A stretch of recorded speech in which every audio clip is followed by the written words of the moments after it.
అందరికీ వందనాలండి. ఈరోజు మనము ఈ బేసిక్ ఫౌండేషన్ కోర్స్ అనేటువంటి దాన్ని ప్రారంభించి నేర్చుకుందాము. దానిలో భాగంగా మొదటిగా పాపము అనేటువంటి అంశంను గురించి మనం నేర్చుకుందాం. ఈ పాపం అనేటువంటి అంశం గురించి నేర్చుకోవడానికి ముందుగా బైబిల్లో మనం కొన్ని విషయాలు చూద్దాం. మొదటిగా మనం ఆదికాండము 2వ అధ్యాయము 7వ వచనం చూసినట్లయితే నేను ఒకసారి చదువుతాను. ఆదికాండం 2వ అధ్యాయం 7వ వచనం. దేవుడైన యెహోవా నేలమంటితో నరుని నిర్మించి వాని నాసికారంధ్రములలో జీవవాయువును ఊదగా నరుడు జీవాత్మ ఆయను. తర్వాత 15వ వచనం నుంచి 17 వరకు చదువుతున్నాను. మరియు దేవుడైన యెహోవా నరుని తీసుకొని ఏదెను తోటను సేద్యపరచుటకును దాన్ని కాల్చుటకును దానిలో ఉంచెను. మరియు దేవుడైన యెహోవా ఈ తోటలోనున్న ప్రతి వృక్ష ఫలములను నీవు నిరభ్యంతరముగా తినవచ్చును, అయితే మంచి చెడ్డల తెలివినిచ్చు వృక్ష ఫలములను తినకూడదు. నీవు వాటిని తిను దినమున నిశ్చయముగా చచ్చదవని నరునికి ఆజ్ఞాపించెను. ఈరోజు మనం ఇందులో నుంచి కొన్ని విషయాలు చూద్దాం. మానవుడిని దేవుడు సృష్టించాడు, అది మనం ఒప్పుకోవాలి. మానవుడిని దేవుడిని సృష్టించాడు. అయితే సృష్టించినటువంటి విధానము ఇక్కడ ఆదికాండం 2వ అధ్యాయంలో 7వ వచనంలో మనకి అర్థమవుతూ ఉన్నది. అక్కడ ఏమనుందంటే యెహోవా నేలమట్టితో నన్ను నిర్మించి అనే మాట రాస్తుంది. మనం మనిషిని యొక్క నిర్మాణం గురించి చూసినట్లయితే మనిషి నిర్మాణంను మనం గమనించినట్లయితే 3 భాగాలుగా ఉంటుంది. మానవుని నిర్మాణం. ఈ మానవుని యొక్క నిర్మాణం ఏంటి అంటే, ఒకటి శరీరం, 2 ప్రాణము, 3 ఆత్మ, స్పిరిట్ అంటాం. శరీరము బాడీ, ప్రాణము సోల్, ఆత్మ స్పిరిట్. ఇది మానవులుగా మనందరం కలిగి ఉన్నటువంటి విషయం అన్నమాట. 3 భాగాలు. ఇప్పుడు మనము ఇతర జీవులను గమనించినట్లయితే, ఉదాహరణకి జంతువులను చూసామనుకోండి. జంతువులు అవి 2 భాగాలే కలిగి ఉంటాయి. ఏంటంటే, ఒకటి శరీరమును కలిగి ఉంటాయి, తర్వాత దాని ప్రాణమును కలిగి ఉంటుంది. ఈ శరీరము ప్రాణము కలిసి ఉండి అది జీవించినంతకాలం జీవించి ఒకరోజు నా ప్రాణం చనిపోతుంది, ఇక దానితో అక్కడికి ఆ రోజుతో అంతం. అయితే జంతువులకు ఆత్మ అనేటువంటిది ఉండదు, వేరే ఇతర జీవులకు. మనకు మాత్రం దేవుడు ఈ 3వది ఆత్మ అనేదాన్ని పెట్టాడు. ఈ ఆత్మే మనకి నిత్యము ఉండేటువంటి సామర్థ్యతను కలిగి ఉన్నది. ఇప్పుడు దీని గురించి మనం ఇంకొద్దిగా వివరణగా గమనించినట్లయితే, ఈ యొక్క మొదటిగా శరీరము అనే దాని గురించి చూసామనుకోండి. ఈ శరీరము అనేటువంటి దాని గురించి మనం చూసినప్పుడు, ఈ శరీరం అనేటువంటిది మన చుట్టూ ఉన్నటువంటి పరిస్థితులు మనకు అర్థమయ్యేటట్లు చేస్తుంది. మన చుట్టూ ఉన్న పరిస్థితులు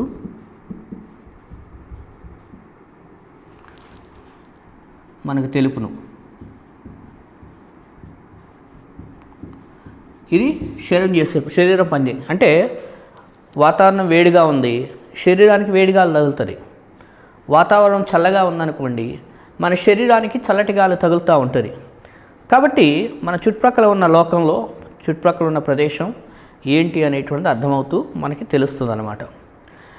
దీని గురించే, ఈ శరీరాన్ని గురించే ఇంకా చెప్పాలి అంటే, మనకి ఈ శరీరానికి 5 జ్ఞానేంద్రియాలు ఉన్నాయి అని తెలియజేసుకోవచ్చు. శరీరం 5 జ్ఞానేంద్రియాలను కలిగి ఉన్నది. ఈ 5 జ్ఞానేంద్రియాలు ఏంటి? 5 మనందరికీ కూడా తెలుసు. ఈ 5 జ్ఞానేంద్రియాలను గురించి చూస్తే,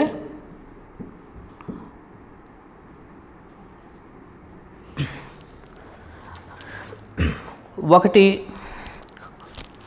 చూచుట, అంటే మన కన్నులతో మనం చూస్తూ ఉంటాం మన దేహంలో ఉన్న కన్నుల ద్వారా. రెండవది రుచి, రుచి తెలుసుకుంటాం. ఈ జ్ఞానేంద్రియాలు మనకి నాలుక ఉన్నది, రుచి చూస్తాం. తర్వాత మనకి ఫీలింగ్స్, అంటే మన భావోద్రేకాలు.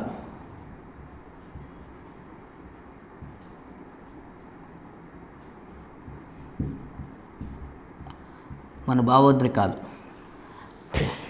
మనకి ఫీలింగ్స్ కూడా ఉంటాయి. తర్వాత మనకి హియరింగ్, అంటే వినపడుతూ ఉంటుంది, మనకి వినుట మన చెవుల ద్వారా జరుగుతుంది. అలాగే మనకి ఇంకా వాసన చూడటం అనేటువంటిది కూడా తెలుస్తూ ఉంటుంది. వాసన ఇదంతా మన దేహం ఉంది కాబట్టే దేహంలో ఉన్న అవయవాలను బట్టి మనకి తెలుస్తుంది అన్నమాట వాసన.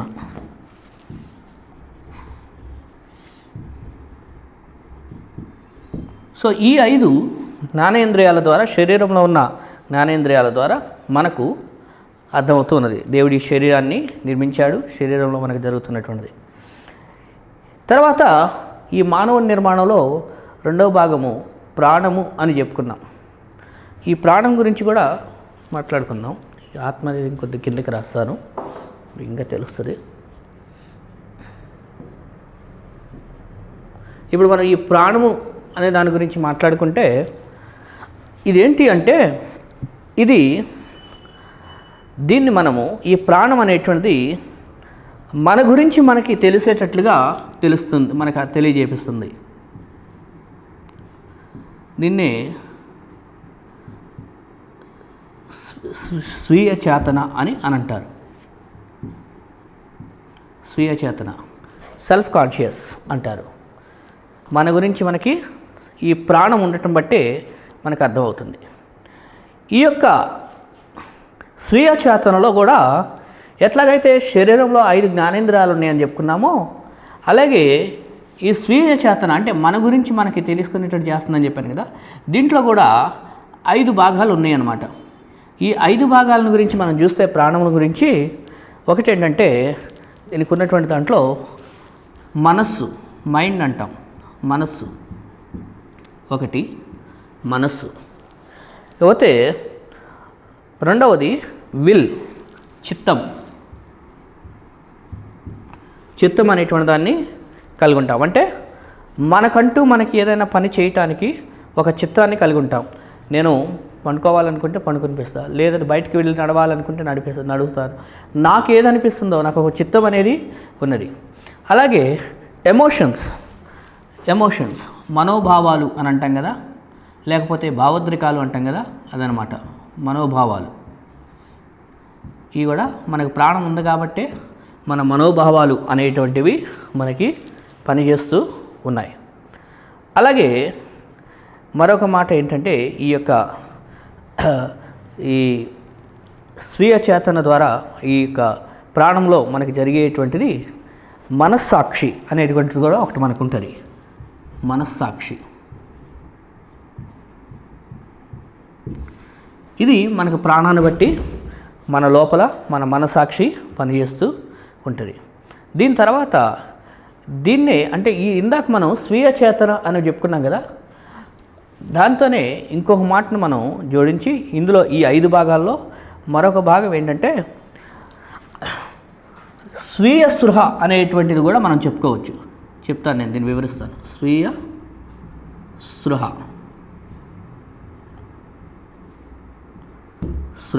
ఈ 5 భాగాలు మనస్సు, చిత్తం, మనోభావాలు, మనస్సాక్షి, స్వీయ స్పృహ. వీటిని మన ప్రాణము మనకి ఉన్నంత వరకు కూడా ఇవన్నీ కూడా మనలో పనిచేస్తుంటాయి. ఎలాగైతే శరీరానికి 5 జ్ఞానేంద్రియాలు ఉండి బయట జరిగే విషయాలు మనకు తెలియజేస్తూ ఉంటాయో, అలాగే ఈ యొక్క ప్రాణం అనేటువంటి మన లోపల ఉండి మన లోపల మనకి జరిగే విషయాలని మనకి ఈ విధంగా మనస్సు, చిత్తము, మనోభావాలు, మనస్సాక్షి, స్వీయ స్పృహ వాటిని బట్టి తెలుస్తూ ఈ ప్రాణం పనిచేస్తూ ఉంటుంది అన్నమాట. ఇకపోతే మనం 3వ భాగం దగ్గరికి వస్తున్నాం, ఆత్మ. ఈ ఆత్మ అనేటువంటిది చాలా ఇంపార్టెంట్ అన్నమాట. మనం ఇందాకే చెప్పాను, ఇతర జీవులకి మనం జంతువులకి పక్షులకి చూస్తే శరీరము ప్రాణం మాత్రమే ఉంటుంది, ఆత్మ అనేది ఉండదు. కానీ మనుషులమైన మనకి మాత్రమే నరులకి దేవుడు తన యొక్క జీవాత్మను ఇచ్చాడు. ఎందుకంటే ఆదికాండం 2:7 మనం చదివాం, జీవాత్మను దయచేశాడని. ఇప్పుడు ఈ ఆత్మను గురించి చూసినట్లయితే ఈ ఆత్మ ఏంటి అంటే, ఇందాక శరీరం అనేది మన చుట్టూ ఉన్న పరిస్థితులు మనకు తెలిపిస్తుందని చెప్పాను, ప్రాణం అనేది మన గురించి మనకు తెలుస్తుంది అని తెలియజేస్తుంది అని చెప్పాను. అయితే ఆత్మ చేసే పని ఏంటంటే దేవుని యొక్క విషయాలతో సంబంధం కలిగి ఉంటుంది.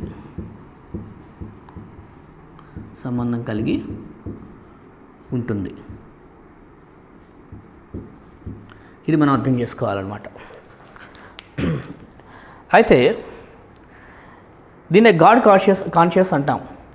మన ప్రాణం అయితే సెల్ఫ్ కాన్షియస్ అని చెప్పాము, కానీ మన ఆత్మ వచ్చేసరికి గాడ్ కాన్షియస్.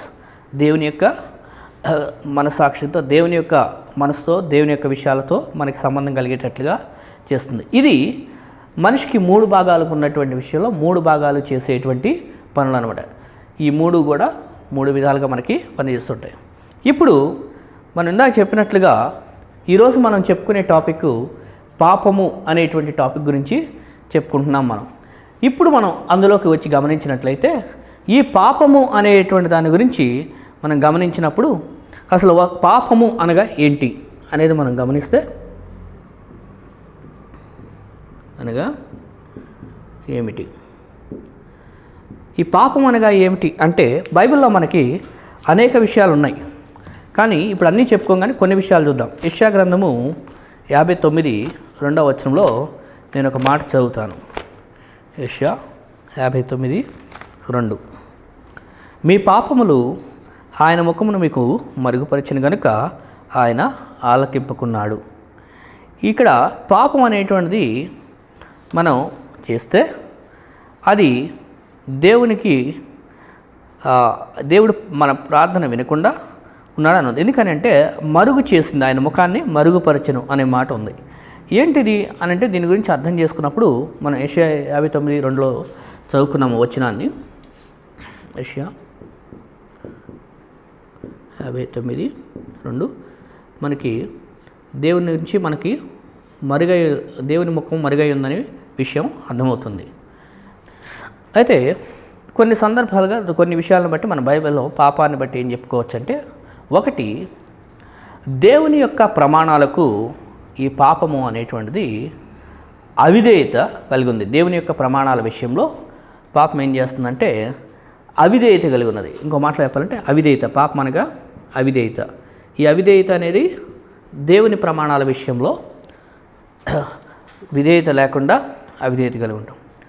రెండవ విషయం, పాపము అంటే ఏంటంటే ఇది దేవుని యొక్క అధికారం మీద తిరుగుబాటు చేయటం. దేవుని యొక్క అధికారం మీద తిరుగుబాటు. నేను కేవలం తిరుగుబాటు అనేసాను. అయితే దేవుని యొక్క అధికారం మీద తిరుగుబాటు చేయటం, ఇది మీరు గుర్తుపెట్టుకోవాలి. దేవుడు సర్వాధికారి, కానీ మనిషి ఏం చేస్తున్నాడంటే దేవుని యొక్క అధికారానికి తిరుగుబాటుగా తన అధికారాన్ని ప్రదర్శించుకుంటున్నాడు. అదే దాన్ని తిరుగుబాటు అన్నాం. తర్వాత ఈ పాపము అనేటువంటి దాని గురించి ఇంకా ఏంటి అంటే, ఇది మనిషికి దేవునికి మధ్య పాపం అనేది అడ్డుగోడగా ఉంది.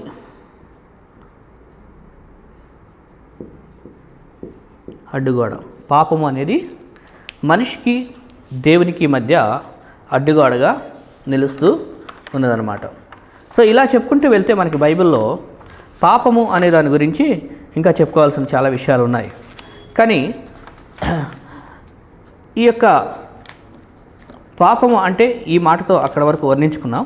అయితే ఈ అడ్డుగోడ, తిరుగుబాటుతనం, అవిధేయత ఇవన్నీ కూడా పాపము కాబట్టి దేవుని ముఖాన్ని మనకేం చేస్తుందంటే మరుగు చేయటం అనేది జరిగిందనమాట.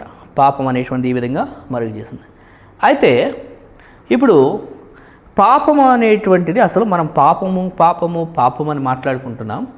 కానీ మరి ఈ పాపము అనేటువంటిది లోకంలోనికి ఎలా వచ్చింది, మనం దాని గురించి కూడా మాట్లాడుకుందాం. పాపము లోకంలోనికి ఎలా వచ్చెను. మనం దీని గురించి కూడా మాట్లాడుకుందాం. ఎక్కడి నుంచి వచ్చింది, ఎలా వచ్చింది అంటే మనం క్లుప్తంగా కొన్ని విషయాలు చూద్దాం. రోమా 5:12 ప్రకారము, రోమా తెలుగులోనే రాస్తాను.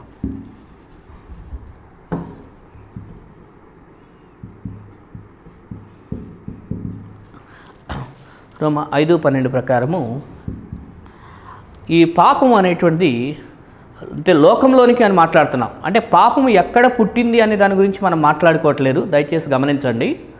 పాపము ఎక్కడ పుట్టింది అనే దాని గురించి మాట్లాడుకోవట్లేదు. ఈ పాపం అనేటువంటిది లోకంలోనికి ఎలా వచ్చింది అనే దాని గురించి మాట్లాడుకుంటున్నాం.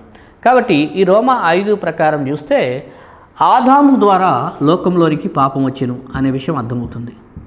ఆదాము ద్వారా లోకంలోనికి పాపము వచ్చింది.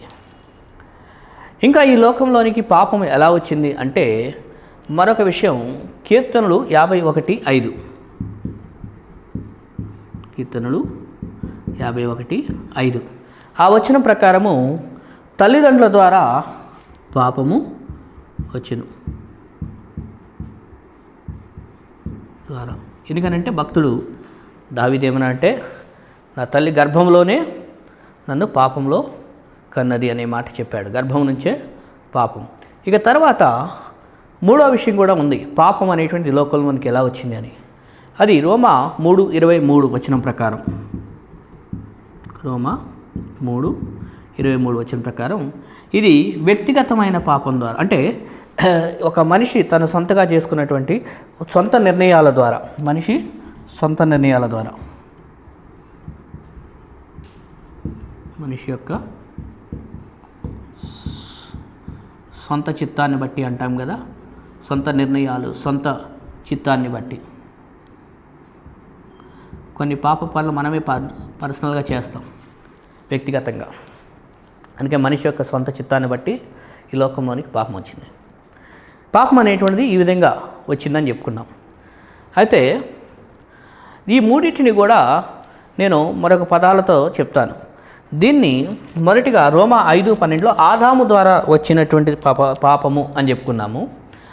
అది అంటే ఆదాము ఎప్పుడైతే ఆనాడు ప్రారంభంలో మొదటిగా అసలు అప్పటికే ఇంకా మనం ఎవరూ పుట్టలేదు, కానీ ఆదాము పాపం చేసినప్పుడే ఆ పాపము అనేది తర్వాత పుట్టబోయే జనులందరికీ కూడా అది వస్తుంది అనేది అందరి అకౌంట్లో కూడా అది మనకి వర్తించిందనమాట. అంటే ఆదాము చేస్తున్నటువంటి పాపమును చేసినప్పుడు మనం పుట్టకపోయినప్పటికీ ఆల్రెడీ మనం పుట్టబోతున్నాము. అయితే మనందరం కూడా ఇక తర్వాత పాపులుగానే పిలువబడుతున్నాం అన్నమాట. దీన్ని ఆదాము ద్వారా వచ్చినటువంటి పాపము. ఒకసారి రోమా 5:12 నేను వచ్చినాన్ని చదువుతాను.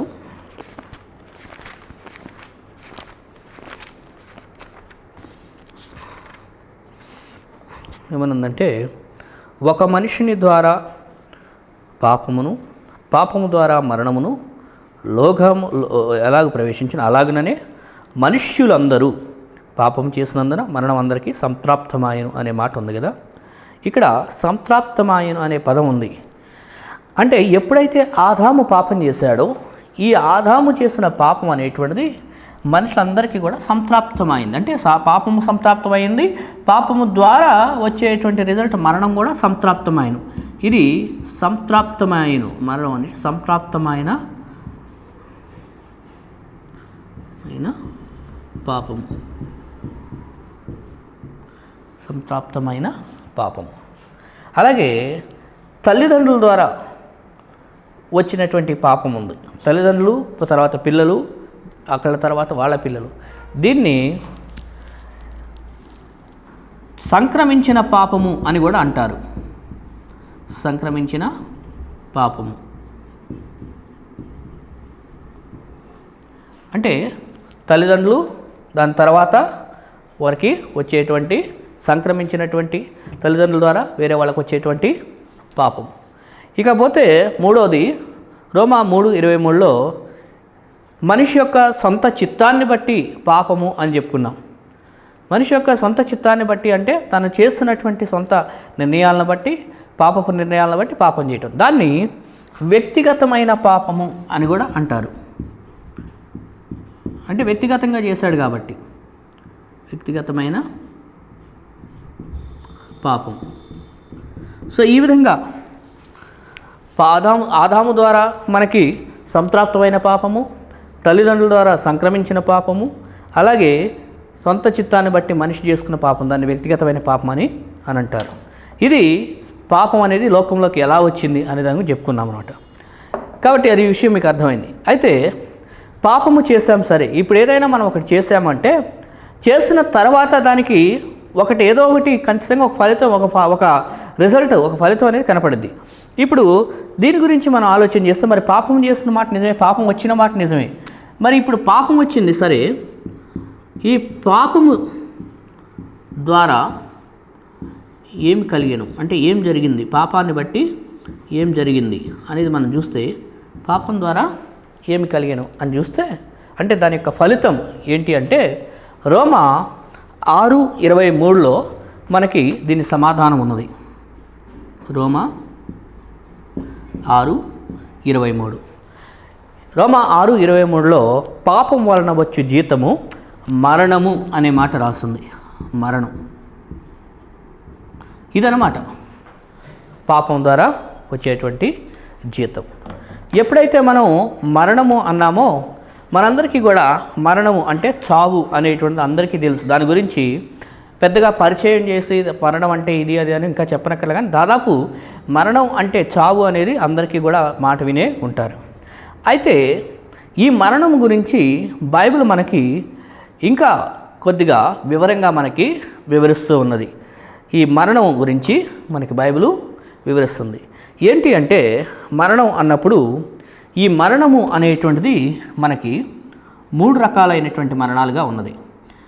ఒకటి ఏంటి అంటే 3 రకాలైన మరణాల్లో ఒకటి ఆదికాండము 5వ అధ్యాయము 5వ వచనం ప్రకారం చూస్తే, ఆదికాండం 5:5 ప్రకారం చూస్తే ఇది ఒక వ్యక్తి కొంతకాలం జీవించి తర్వాత కొన్ని సంవత్సరాలకి చనిపోతాడు. దీన్ని శరీర మరణము అని మనం పిలుస్తాం. శరీరరీతిగా మనం చనిపోతాం, శరీర మరణం. ఏదో ఒక రోజుకి కొన్ని సంవత్సరాలకి వ్యక్తి చనిపోతాడు. మనం అందరం కూడా 60 ఏళ్ళకైనా 70 ఏళ్ళకైనా 100 ఏళ్ళకైనా, ప్రారంభ దినాల్లో ఆదాము కాలంలో అయితే ఇంకా వాళ్ళు 900 ఏళ్ళు కూడా బ్రతికారు. ఎన్ని సంవత్సరాలు బ్రతికినా ఏదో ఒక రోజున శరీరరీతిగా చనిపోవాలి. దాన్ని శరీర మరణం అన్నారు. పోతే ఇంకొక మరణం గురించి మాట్లాడితే బైబిల్ మనకేం తెలియజేస్తుంది అని అంటే, ఆదికాండము 2వ అధ్యాయము 17వ వచనం. ఆదికాండము 2:17. ఈ ఆదికాండము 2:17లో మనం ఇందాక వచనం చదివాం. అక్కడ దేవుడు ఆజ్ఞాపించినటువంటి మాట రాస్తున్నదన్నమాట చాలా స్పష్టంగా. 17వ వచనం ఉందంటే, ఎవరైతే ఆ మంచి చెట్ల ఫలాలు తింటారో వాటి తినుదినమున నిశ్చయంగా చచ్చెదవు అనే మాట వాడబడింది. ఇది ఆత్మీయ మరణం. దీన్ని ఆత్మీయ మరణం అని పిలుస్తాం, స్పిరిచువల్ డెత్. ఆత్మీయ మరణం అంటే ఎప్పుడైతే ఆదాము అవ్వలు పాపము చేశారో ఆ రోజున వాళ్ళ ఆత్మ అనేది చనిపోయింది. నేను ఇందాక చెప్పాను స్టార్టింగ్లో, దేవుడు మానవుని సృష్టించినప్పుడు మానవుని 3 భాగాలు ఉన్నాయని, శరీరము, ప్రాణము, ఆత్మ అని. అయితే ఈ ఆత్మ అనేది దేవునితో కనెక్ట్ అయి ఉంటుంది, దేవునికి సంబంధించి ఉంటుంది అని ఆత్మని గురించి చెప్పాను. ఇప్పుడు ఎప్పుడైతే వాళ్ళు పండు తిన్నారో ఆదాములు, ముందుగానే చెప్పాడు వాళ్ళు తినుదినమున చనిపోతారు అని. తర్వాత 3వ అధ్యాయంలో చూస్తే ఆదికాండంలో వారు తిన్నారు, చనిపోయారు అంటున్నారు. మరి వాళ్ళు బాగానే తిరుగుతున్నారు కదండి తోటలో అని అంటారేమో.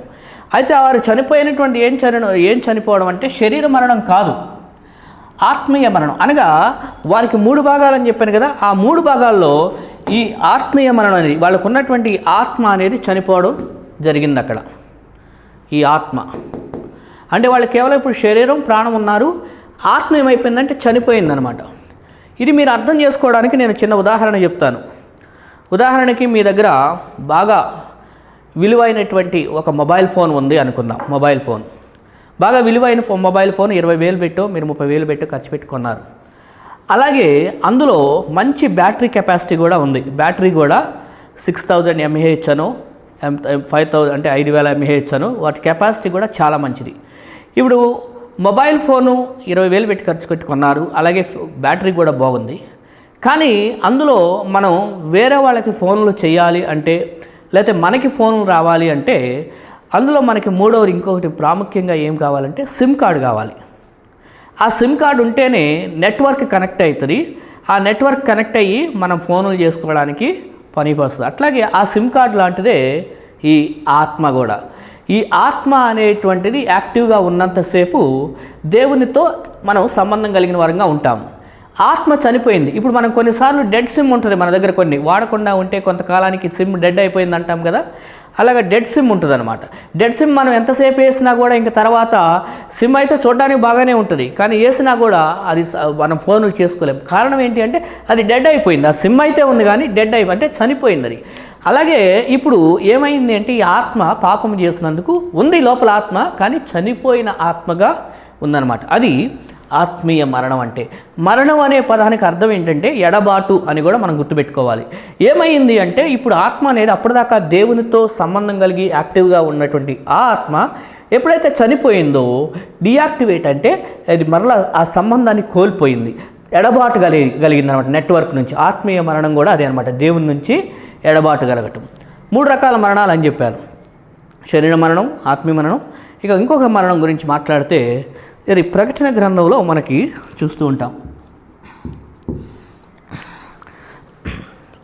ఇది ప్రకటన గ్రంథం 20వ అధ్యాయము